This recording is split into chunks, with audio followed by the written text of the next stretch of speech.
Beleza. Então tá valendo mais um Daniel Wild Responde. A galera aqui presente assistindo, mas faz parte de uma... Aproveitei para fazer a gravação do Daniel Wild Responde, hashtag DW Responde. E o assunto de hoje é falar sobre Customer Service. Daí tem uma pergunta que apareceu aqui que era: como fazer para desenvolver um bom atendimento para meus clientes? Do que é feito um bom atendimento? E aí eu peguei, dei uma refletida no assunto, montei aqui um mapa mental, e daí vai ser conversar um pouco em cima desse mapa mental que eu montei, olhando alguns aspectos, o como que a gente faz um bom atendimento, daqui a pouco olhar alguns modelos aí que se tem no mercado como bons atendimentos, o que é feito um Customer Service, o que está por trás ali. Vou entrar um pouquinho nesse assunto, tem muito mais aí para se falar. Também o quando que acontece essa questão toda do atendimento, e aí vou estar comentando sobre o chamado atendimento reativo ou atendimento proativo, o que a gente pode trabalhar com isso, e o porquê que se faz um bom atendimento. E aí eu vou trazer um pouco dos mantras que eu tenho comigo e do que eu busco, né, passar para a equipe, enfim, para quem acaba trabalhando comigo. Vou começar na questão do Customer Service, o que se tem quando eu vou tratar de trabalhar com um cliente. Então a gente começa em dois aspectos. O primeiro aspecto em cima de relacionamento e um outro aspecto relacionado a atendimento.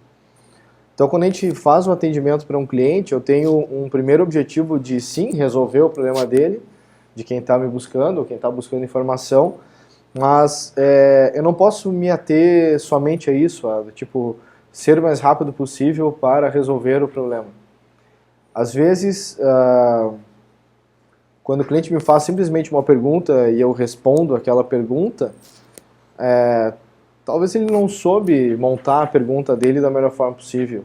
E talvez seja interessante eu querer saber um pouco mais qual é a motivação dele em querer saber a resposta para aquilo, né?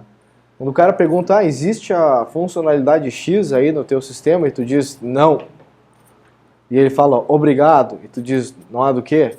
E aí você diz, uau, consegui ter um atendimento em 10 segundos. É legal, talvez por uma métrica pode ter sido interessante, mas teve uma coisa muito importante, que é por que ele queria aquela funcionalidade. Qual o problema que ele está tendo do outro lado, qual a necessidade que ele está tendo. E a maioria dos serviços de atendimento ao cliente não estão preocupados com isso. E ali tem uma grande chance de, não só de atender o cliente, mas de começar a criar um relacionamento com ele. Aquele cara pode ter uma demanda que pode ser o teu próximo passo para crescimento do teu serviço, ou uma melhor construção do teu canal de atendimento, e por aí vai. Mas, então assim, existe uma questão muito da cultura que a empresa está desenvolvendo por trás disso. O que a empresa está acreditando por trás disso? Temos que atender rápido. Se isso for a métrica, é assim que as pessoas vão atender. Eu vou atender o mais rápido possível para levar o cara para fora do atendimento. Eu quero que ele acesse algum site meu com algum vídeo e que está resolvido o negócio. E talvez não seja por aí o lance. Quando eu trabalho numa questão de atendimento, ainda existe um padrão lá, que é o acordo de nível de serviço. Qual o acordo que eu tenho com a minha gestão, com os meus clientes, em relação ao tempo que eu vou me dedicar a atender aquela demanda. E talvez a primeira pessoa que recebeu aquela demanda não saiba a resposta. E aí ela pode querer buscar ajuda de alguém, mas quanto tempo ela tem para buscar essa ajuda? Eu vou ter que falar com alguma outra pessoa do meu time, eu vou ter que buscar outras respostas aqui. Qual é o tempo que se tem? A maioria dos times não tem nem isso definido. Cara, eu vou tentar resolver o problema em meia hora. Se eu não conseguir resolver e atender e deixar o cara satisfeito, eu vou buscar uma outra ajuda. Essa outra ajuda posso levar mais tanto tempo. E, em última instância, eu vou envolver quem tiver que envolver dentro da organização para poder tomar essa decisão e dar o retorno. E eu vou ter para isso no máximo tanto. Mas se eu estou falando de um serviço, que é o serviço do atendimento, às vezes quando o cliente de repente diz para ti, olha, eu preciso de tal coisa, pode me atender, pode me devolver isso, pode me atender com essa demanda que eu tenho. Dependendo qual é essa demanda, o acordo de serviço pode ser, cara, eu tenho uma semana para te retornar. Eu tenho até uma semana para te dar um retorno e poder indicar aqui então o que pode ser feito. Agora, muitas vezes eu nem paro para olhar quais são os diferentes tipos de perguntas que eu respondo. Quais são os tipos de demanda que eu tenho, né? Isso não é só para o cliente externo, né? Quando um time atende um outro time, pode ter um nível de serviço sendo declarado ali. Cara, quando tu me traz esse tipo de questionamento, eu tenho até tanto tempo para te retornar. E aí o que é feito durante esse tanto tempo é tarefa daquele time lá se organizar. Então, de repente, quando o time de suporte me traz uma demanda de um cliente e é uma demanda do administrativo, por exemplo, para responder, o time administrativo tem um dia útil para responder, ou tem 2 dias úteis para responder. E aí, beleza, eu preciso trabalhar internamente para ser capaz de dar essa resposta em até esse tempo, para que eu possa devolver a resposta para o cliente e continuar a interação com ele, né? Muitas vezes o fim do atendimento é dado por quem está atendendo, mas o fim do atendimento é dado pelo cliente, né? Ele que vai me dizer, legal, cara, respondido, entendi, obrigado, né? E sempre saber dele se existe algo além daquilo ali que eu possa atender ele, né? A gente não quer fazer essa pergunta porque certamente de repente o cara tem algo mais que ele queira, só que tu não quer mais trabalho. Mas o teu objetivo no atender uma demanda não é só ter ou não mais trabalho, é atender, é deixar o cliente satisfeito, né? A gente sabe o trabalho que dá construir uma imagem, a gente sabe o trabalho que dá destruir uma imagem, né? Recentemente no Brasil aí fazer uma piada mal feita, uma piada num contexto não tão interessante custa R$150 mil, né? Então a gente tem que tomar cuidado às vezes o momento certo de fazer a construção de uma imagem, o que pode acontecer quando algo fora de contexto acontece. E não que isso vai destruir a imagem, no caso aí do comediante que eu estou comentando, mas não é esse o ponto. A gente tem que tomar cuidado muito qual o caminho que eu estou perseguindo, né? E daqui a pouco ver como é que isso vai refletir nas minhas ações. O ponto de ter esse nível de serviço é eu poder brincar com essa história de criar expectativas e tentar ser um pouco previsível com o meu cliente. Ele sabe que eu vou ajudar ele até a última instância. E mesmo que eu não consiga ajudar ele, ele tem noção de que eu fiz o máximo que eu podia em relação àquilo. Se essa for a percepção do cliente, mesmo que o atendimento não seja de sucesso, ainda assim o cara vai te dizer, puta, que legal, cara, legal que tu tá entendendo a minha demanda, entendendo a minha necessidade e quer me ajudar. É isso que a gente busca no final de um atendimento, não necessariamente a solução dele, né? O cara saber que tu tá ali por ele. E a história do ser previsível um pouco isso, e a questão do ter expectativas é o cara saber que tu vai retornar para ele. Então, aqui tem um caso clássico de quando a gente vai dar uma resposta, eu vou olhar isso aqui e te retorno. Retorna quando? Retorna quando? Eu retorno um dia. Daqui um ano, um mês, uma semana, uma hora. Quando tu retorna? Não sei, eu vou ver. Quando é que tu vai saber que tu vai ver, que tu pode me dizer quando é que tu vai me retornar? Então, a gente tem que estar preocupado com isso. Isso para qualquer instância, sabe?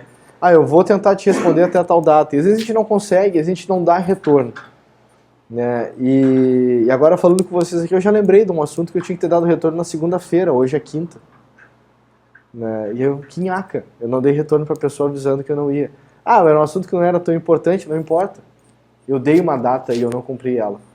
Então, vou até anotar aqui para dar o retorno. Vou anotar no celular aqui, rapidinho. Mas é isso, sabe? A gente tem que estar preocupado com o que a gente tem feito e ver como que eu trabalho para isso, como que eu mantenho uma espécie de consistência, né, naquilo que eu quero fazer, e poder anotar isso e correr atrás disso, isso ser uma espécie de uma busca tua, né?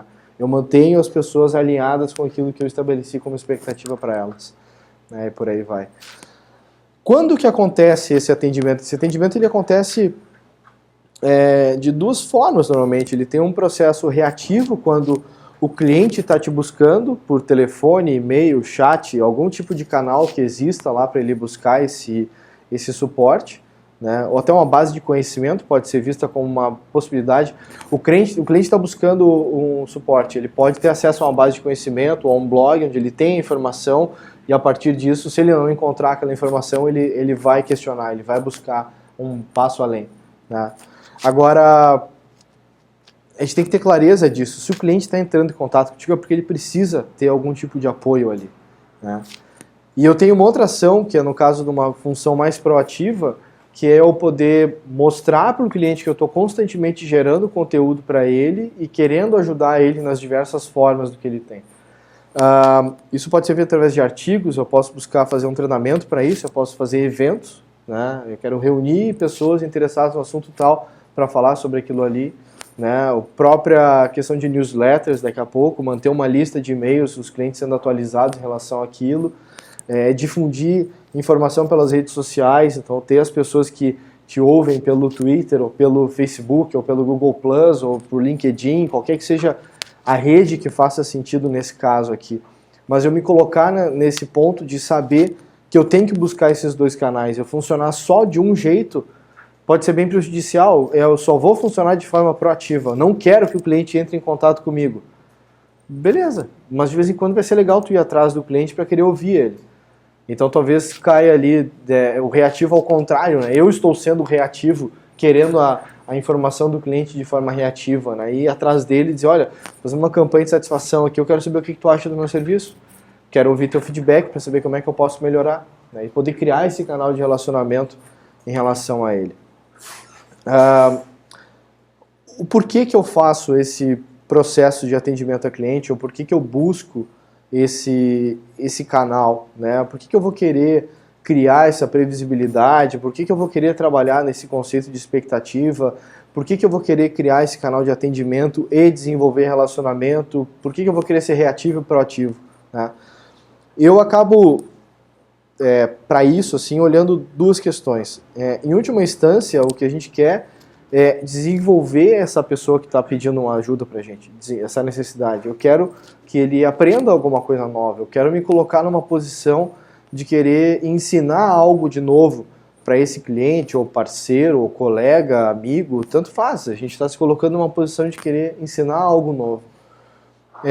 E esse processo do desenvolver pessoas, eu acabo entrando num outro lance também, que queira ou não, eu estou querendo colaborar. Quando eu me coloco lá escrevendo um artigo sobre um assunto que não é tão específico sobre um produto ou um serviço, mas é aberto para uma comunidade, eu quero desenvolver como que a comunidade pode fazer isso, eu acabo criando colaboração, eu acabo de uma forma ou de outra inspirando as pessoas a fazer um trabalho melhor naquilo que elas fazem. Tem uma ferramenta de helpdesk que eu assino, que ela todo dia ela me manda um artigo sobre como prover um serviço melhor aos seus clientes. E ela é uma ferramenta de helpdesk, que ela me dá suporte, eu vou lá buscar informações com os caras e os caras me ajudam como que eu consigo fornecer um serviço melhor de atendimento aos meus clientes. Então, ele não está falando deles, está falando sobre o processo de atender o cliente de uma forma legal. Então, ele faz isso através de geração de conteúdo, contando cases, contando histórias e por aí vai. Então, acaba sendo uma forma de inspirar e, bem dizer, eu estou colaborando com essa comunidade. E aí é quando que 1 mais 1 não é 2, é infinito a possibilidade disso aí. Quando tu gera um conteúdo e tu não sabe, bem dizer, quantas pessoas vão ter a capacidade ou a possibilidade de consumir aquele conteúdo ali, mas tu está gerando aquele conteúdo e apoiando essas comunidades e tal. E aí o como que se faz isso, eu estava olhando materiais de Amazon, de Netflix, de Zappos, que são empresas que olham para isso daí, e eu vejo uma questão nas três assim, muito forte, eu acabei colocando como um porquê também, que é uma visão de gerar qualidade. Eu preciso mostrar qualidade naquilo que eu faço e eu quero que os outros também tenham essa vivência de qualidade. Qualidade de vida, qualidade de serviço, qualidade de qualquer coisa que se coloque ali no qualidade de.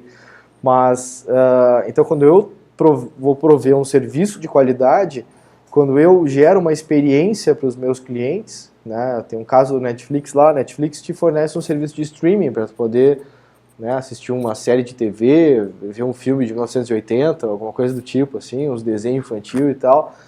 Mas a gente tem a chance de poder conhecer mais sobre como é que esses caras fazem. Eles querem prover um serviço de qualidade, eles querem entregar mais isso. E mesmo quando vai no atendimento, depois tem uma imagenzinha lá de um exemplo de atendimento da Netflix, que é bem interessante, que os caras querem te acolher, eles querem te ajudar de algum jeito. Nesse caso foi um atendimento onde o cara não conseguiu resolver e virou notícia em blog, site, tudo que é lugar, falando sobre como foi legal ser atendido pela Netflix. Só que se tu lê o atendimento, tu vê que no final o cara não conseguiu atender, ele não conseguiu resolver o problema do cliente.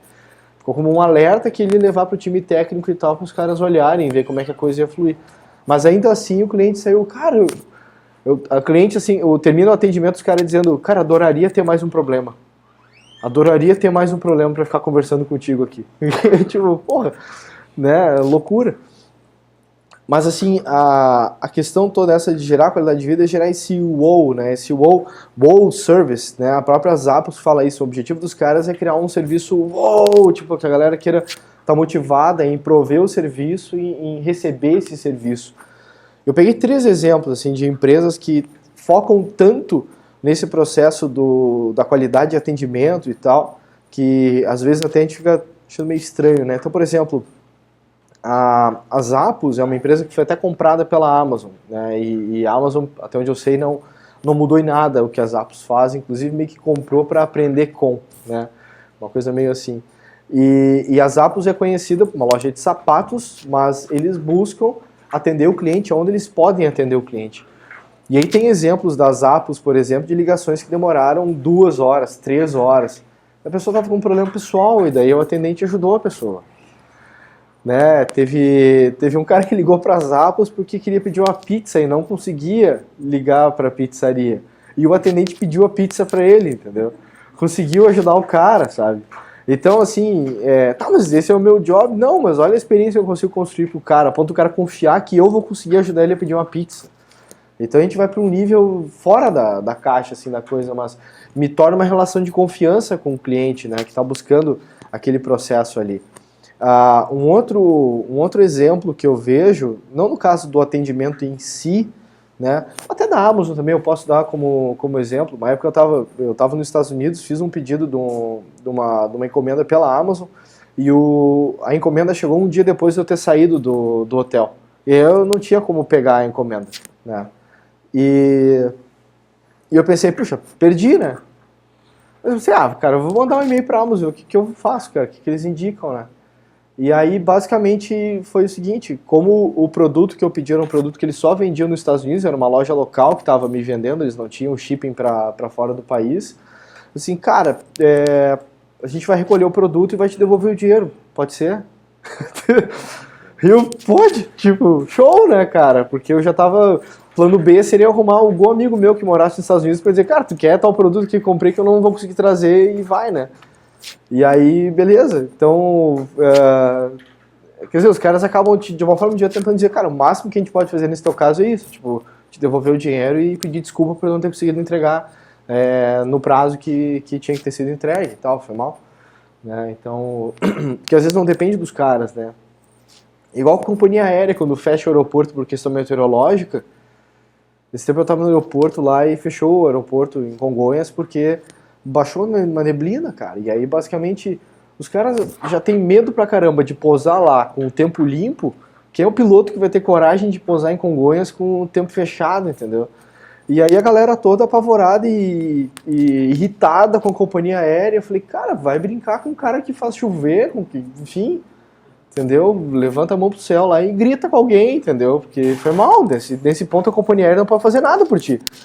Né? E a galera irritada, querendo xingar alguém e tal, xingando a aeromoça, xingando o copiloto, piloto, etc. E tipo, legal, os caras podem ter se acalmado um pouco lá por ter gritado com alguém, mas não resolveu o problema. Né? E aí o pessoal perguntou, o que tu fez, Daniel? Eu dormi. Eu sentei na cadeirinha lá e puxei um ronco, entendeu? Literalmente. Então, né... E ninguém me chamou, podia ter chamado não, roncão, né? Eu me acordei com o meu ronco, aquela coisa assim, tipo, uou! E aí o silênciozão no avião, sim, turbulência, não era? Então, assim, é interessante ver como que a gente se coloca também na posição de, cara, será que esse cara tá fazendo o melhor que ele pode fazer? Ele tá, então, o que eu posso fazer também? Tentar acolher isso também, que é o melhor que ele tá fazendo por mim, né? Olhar um pouco para esse lado. Mas o que eu queria comentar da Amazon, que eu lembro que tinha um boato, não sei se é verdade isso, mas que a Amazon meio que pagava os caras para pedir demissão. Tu quer sair? A gente paga tantos $1000 aqui para tu sair agora, se tu quiser. Tu não quer continuar trabalhando aqui, né? Tu não tá achando legal o teu trabalho, a gente paga para tu ir embora. Vai embora. Né? E aí os caras, tipo, não, quero continuar, quero ficar e tal. Então, como sendo meio que uma campanha para garantir que quem tá ali tá afim de fazer aquele trabalho, entendeu? E que não tá ali só por, tô aqui porque, né? Então, porque tem uma questão de paixão também, acho que, envolvida nesse lance. E eu coloco a Netflix também como esse exemplo, nessa questão do acolhimento e tal, porque tem uma situação da Netflix e tal que o cara atende, né, lá, tem um problema para reportar. E aí o cara da Netflix diz, aqui é o Capitão Mike da nave Netflix, né? Sou um membro da equipe e estou... Com quem posso falar hoje? Aí o cara que estava sendo atendido respondeu, olá, eu sou o Lieutenant Norm aqui. E o cara entrou na brincadeira do cara, entendeu? Tipo, eu sou o capitão tal, eu sou... E aí o cara que está sendo atendido, o cliente, fala assim, engenharia, tem um problema para reportar. E aí o cara, ok, tenente, qual o problema que você tem? Os displays visuais estão errados, senhor. E daí o cara fala lá, a série de TV dele que tá dando problema e tal, tipo, as legendas não estão sincronizando e tal. E aí o cara começa a atender o cara e vai numa onda de entrar nessa onda que como se estivesse na Star Trek, entendeu? E aí vai falando naquilo ali, não sei o que lá, e vai rolando atendimento, até chegar no final e o cara dizendo, eu passei pro nosso time de engenharia aqui e eu espero poder retornar o mais rápido pro senhor e tal, e pá, obrigado. E aí o cara chega no final e fala lá, tipo, adoraria ter um problema a mais para retratar, mas não tenho. E aí termina lá o atendimento e virou notícia de jornal, o cara deu screenshot das telas e tal, e tá na internet. E a gente encontra vários exemplos assim por aí, sabe? Então, claro, o que é o lance aqui, cara? O cara foi treinado para atender assim, né? Ou o cara é bom e gosta de atender os clientes, quer resolver os problemas e quer dar um bom serviço. Então, sempre que eu gravo esses episódios do Responde, eu coloco lá umas hashtags do que está envolvido, né? E apesar de eu estar falando de atendimento a cliente, serviço para cliente, para mim a hashtag ela é cultura. Qual é a cultura que tu desenvolve na empresa para poder gerar esse bom atendimento aos clientes? Entendeu? Então, tipo, para mim tem tudo a ver, sabe? Quando eu vejo a gente podendo atender o cliente, o cara respondendo pra gente, pô, legal, obrigado, né? Fui bem atendido, consegui ser acolhido aí na minha demanda e tal, e coisas assim. Então, pra mim, esse lance da cultura, até pra encerrar na história aqui, eu tenho uma frase do Peter Drucker que ele fala que a cultura come a estratégia no café da manhã. Cara, basicamente é isso, entendeu? Se tu não cuidar da tua empresa, na cultura que a tua empresa desenvolve e ficar cuidando só da estratégia e forma de atuação e regras e planos e etc., algo vai dar errado. Algo vai dar errado, muito errado. Porque como é que tu garante que as pessoas que estão ali estão entendendo o que tem que ser feito, a não ser tendo alguém como modelo fazendo a história? Então, se a gente não se colocar como modelo muitas vezes de como é que eu quero que as coisas aconteçam e como é que a coisa vai acontecer, né, a gente não vai ter essa chance. Então, por isso que eu sempre gosto de, às vezes, contar histórias de clientes que eu visitei e clientes que eu tive a chance de atender e como que eu reverti daqui a pouco uma coisa que estava negativa para algo positivo, porque não é magia, é só tu escutar, segurar a onda de julgamento, de irritação, o que quer que seja, ver como é que tu pode ajudar o cara ali, que é o que tu consegue fazer, e ajudar. Vamos fazer, vamos ver o que dá, entendeu? E se chegar no ponto de dizer que não tem o que fazer, ou dar alguma opção pro cara do que ele pode fazer dali pra frente, que seja, mas o cara vai ter consciência de que tu fez o máximo que tu podia fazer dentro daquele contexto, né? Então, a dica que fica para esse final é tome cuidado da sua cultura antes de querer olhar para ela, antes de querer botar regras ou acordos de serviço, do que se espera para atender o cliente, né? Tentar também entender um pouco o que o cliente espera nessa questão de ser atendido, que tipo de atendimento ele está lá na expectativa do outro lado, né? Olhar para esse ponto. Beleza? Ficando por aqui, Daniel te responde, episódio 6. Até a próxima.